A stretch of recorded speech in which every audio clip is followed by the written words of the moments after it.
I think this government stands by that.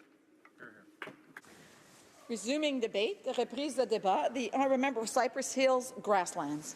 Well, thank you, Madam Speaker. And I'll be splitting my time with a member from Mégantic-Larab this evening, and looking forward to what he has to say a little bit later. Madam Speaker, so often freedom and immigration actually go together, and reminded the other night of the tragedy in Quebec City. We want to express our sympathies to the family and friends who have been impacted by that, and to the victims of that recent shooting. And too often these events take place around the world. I want to recognize one other person. Last summer there were a group of us internationally that were able to go to Myanmar to discuss the Rohingya Muslim issue with the folks there. And one of the gentlemen that we met, his name was Yu Ko Ni, who is a prominent Muslim lawyer who has spent a number of years as a legal advisor to Aung San Suu Kyi and working with the National League of Democracy. The other day he returned back to the Yangon airport and came out of the airport and was assassinated. And we can only assume he was assassinated for the work that he has been doing. And I guess we should also recognize one of the taxi drivers who attempted to challenge the shooter and was killed as well. And so we recognize that these events take place around the world, and every one of them breaks our heart. Each one of us has to face those kinds of things with friends and people that we've met. Tonight, Madam Speaker, I'd really like to talk about a critical issue, and I think that is the issue not of what other governments are doing, but what our own government has been doing. And I think that needs to be our first and foremost interest in this country. And the Liberal response to the U.S. travel ban has been basically self-congratulatory. It was pretty much underwhelming. But meanwhile, Madam Speaker, I want to talk about some of the issues around immigration that they have failed to address properly over the last year and a little bit. There's a number of these issues. I'm going to talk about a couple of them. Things like the successful integration of Syrian refugees, properly responding to Canadians through their desire to privately sponsor refugees, Mexican visas. Mexican visa removal would be another one of those issues, but certainly one of the most prominent ones would be the failure of this government to be able to prioritize the Yazidi genocide victims. And we're all familiar, Madam Speaker, with the story of the Yazidis and the fact that in August of 2014, ISIS swept through the Sinjar area, and the Yazidis were surrounded. In early August, there were tens of thousands that fled. There were thousands of men who were killed. We've discovered mass graves after that time. Women were abducted, many forced conversions, and it took until 2016 before the world would begin to recognize that this actually had been a genocide and they needed to be treated that way. The government, unfortunately, over the last year, Madam Speaker, has resisted multiple attempts to call this a genocide and basically had to be shamed into the point where they would finally recognize that for what it was. And the reason that that's important is because then out of that came the initiative, multiple initiatives from this side of the House to try to encourage them to take a look at the Yazidis and how they might bring them here. And one of the failures of the government's policy has been that they have refused to consider any type of religious affiliation in their decisions as to which refugees to bring here. There's arguments for doing that, but the reality is that when they did that, they were not able to find the real victims, the ones who were the most persecuted minorities, because as they began looking through the United Nations camps, those folks weren't there. They were too scared to go there. They were not able to go there, and so as the government began to bring in their refugees, they missed a very important component, which was dealing with the most persecuted minorities that existed. And there was a unanimous motion in the House, Madam Speaker, we're all familiar with that this government would begin to bring Yazidi women and girls here who have been victimized. And it's unfortunate that we've come back to this session and we still continue to have to ask this government, can you tell us, have you done this? And over the last couple of days in question period, the only answer has been a resounding silence, a refusal of the new minister now to answer that question. How many Yazidi women have been cleared to come to Canada? We can't get an answer on that. And so while the world is distracted and looking at some of these other issues, we have some people who have been brutally treated, who are trying to come to this country, and this government does not seem capable of responding to that issue. And it's unfortunate that we've had to listen to the minister evade the answer as to how many of these women and girls have been able to allow to come here, but really it is time for this government to take responsibility on this issue.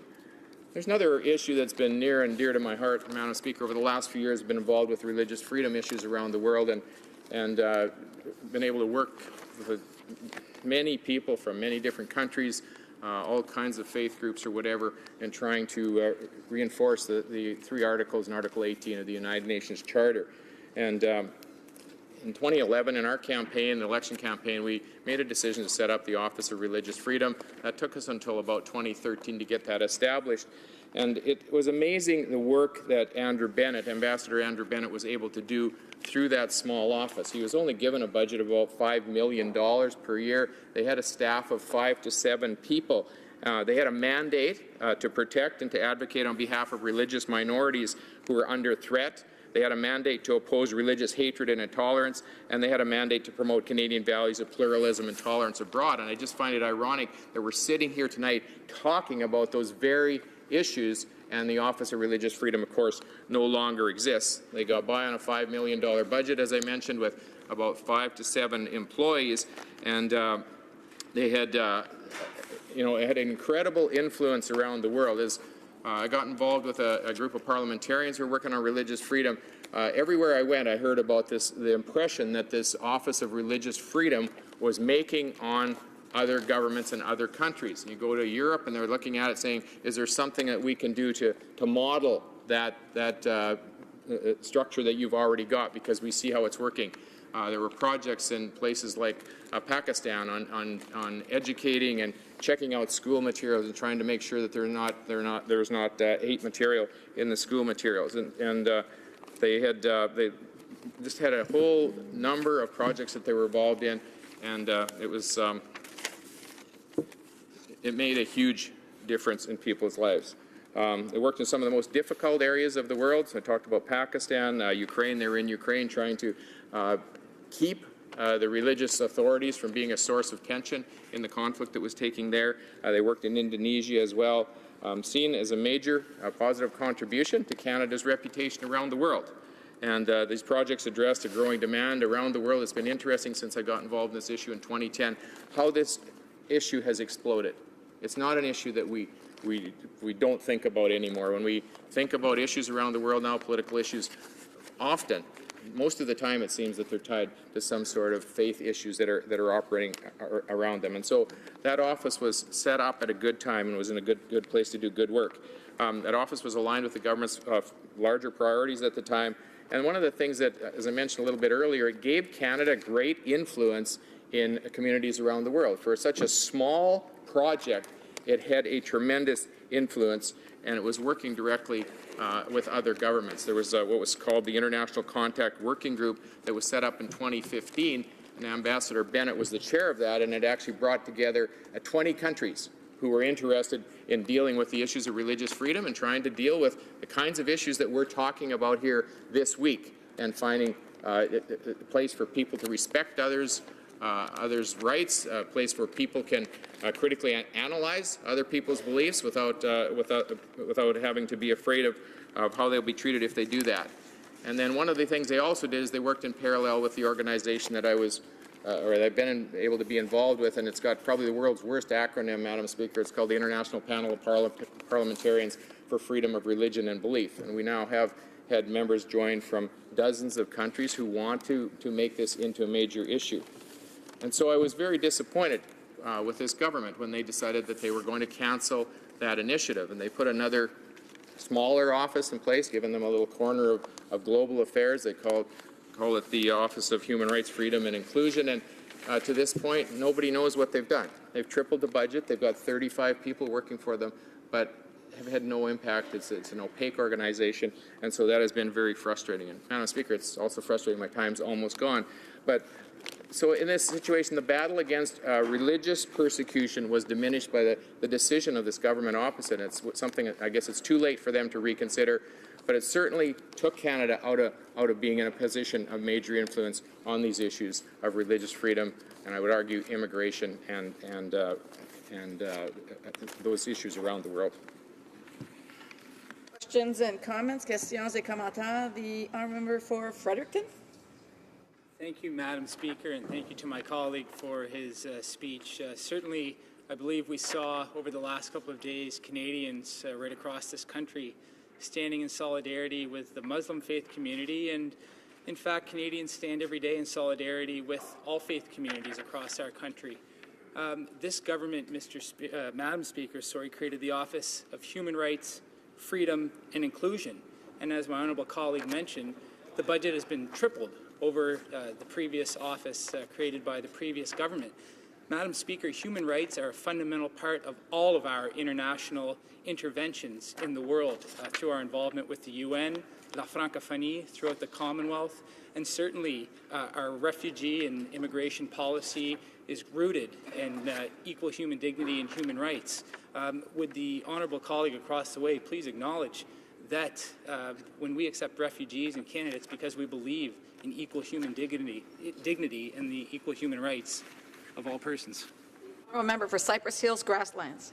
Thank you, Madam Speaker. And I think the difference actually is between really painting a line so that you see there's a definite line, a definite mark on a wall, or taking the paint and just splashing it out there. And so this government in so many areas seems to have just taken that gallon of paint and thrown it against the wall to see what would happen. But even in the refugee programs that they brought refugees in here. They wanted to meet a number, and they've been bragged about that number ever since. But the reality is they didn't provide them with the programming they need. So we don't see the language services, we don't see the job opportunities. Meanwhile, we've got private sponsorship across this country of groups of people who want to bring others in here. They're providing them with jobs, they're providing them with the friendship and the community that they need. And that has been far more successful. This government, I think, needs to refocus. They need to get a focus, first of all, and then try to see it through. Comments, questions et commentaires. The honourable member for Victoria. I'd like to thank the honourable member from Cypress Hills Grassland for his addressing the House on the critical issue of religious freedom. However, tonight's emergency debate was predicated on the question of how Canada should respond to the executive order of President Trump, which indefinitely suspends the settlement of Syrian refugees and temporarily bans people, and how Canada should respond to that is the central question before us. So through you, Madam Speaker, I'd like to ask if the member could address that question for us this evening. The honourable member for Cypress Hills Grasslands. Well, Madam Speaker, as my colleague, Liberal colleagues pointed out a little bit earlier, I think, is that we believe each country does make its own choices, and the United States has made those choices. We welcome the time when refugees from around the world will be able to once again come to the United States. We certainly see that. But from Canadians' perspective, we need our government to be doing a good job on these immigration issues, bringing people in here, giving them the support that they need so that they can become an active part of the Canadian fabric. We need them to be stepping up, giving them the language training, giving them the support, the jobs, those kinds of things. Our private sponsorship have done a good job of that. And so those are the issues that are really important to Canadian. I also think I would argue with my colleague that those issues of religious freedom are relevant to this whole discussion and certainly getting more important all the time to Canadians. Questions and comments, questions et commentaires. The honourable member for Vancouver East. Chair, Madam Speaker, the member, of course, is correct to say that people make their own choices. The United States have, and they've actually put forward a ban based on race, religion, and place of birth.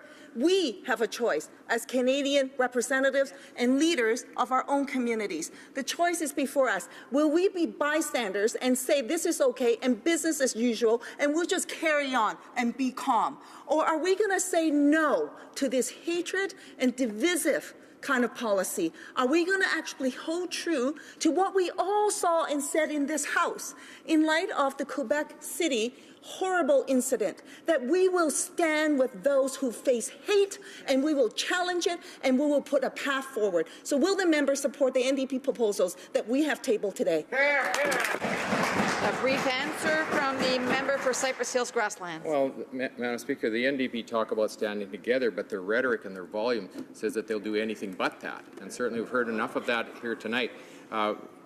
We stand here tonight as Canadians. We know that we have the best country in the world. We welcome people from around the country. Our government did that. This government has done that as well. And what my message tonight is that this government needs to take responsibility for the people that they're allowing in there, provide them with the programming and with the opportunities that they need in order to become integrated into our Canadian society.